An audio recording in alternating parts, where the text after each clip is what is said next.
сейчас технологии к тем каруселям, которые сегодня есть, прописанным людям, чтобы было за кого голосовать, возят из сел. В основном в Камрате в день выборов голосуют Бараганы, Башкали, Садык, те села.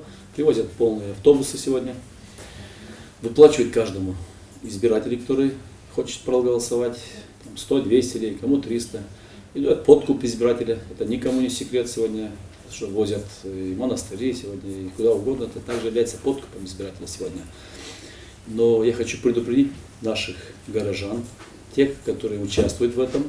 Сегодня есть статья 181, это подкуп избирателя, статья 182 уголовное наказание от 2 до 5 лет тем, кто участвует в этом. И предупреждаю в том, что сегодня очень много лиц будут скрытыми камерами следить за вами. Эти выборы не пройдут просто так. Поэтому если вы попадетесь сегодня, то вас ожидает уголовное наказание. Я вас призываю к тому, чтобы вы в этом не участвовали и не продавали за 200 лей ваш голос и отбирали будущее нашего города.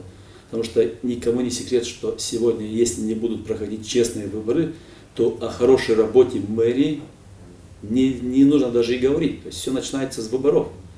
Если на выборах такая нечестная игра, то дальше о чем можно говорить сегодня? То есть поэтому я сегодня призываю, не участвуйте в этом. И призываю нашу, особенно молодежь, выйдите на выборы, заполните ваши линии, где вы находитесь сегодня, где ваша фамилия по вашему адресу. Проголосуйте сегодня. Не ленитесь, выйти. Это очень важно сегодня для города. Потому что мы все-таки, местные выборы, это гораздо важнее, чем другого ранга выборы. Это все-таки наш город, мы здесь живем. Дайте нам возможность сегодня навести порядок в этом городе.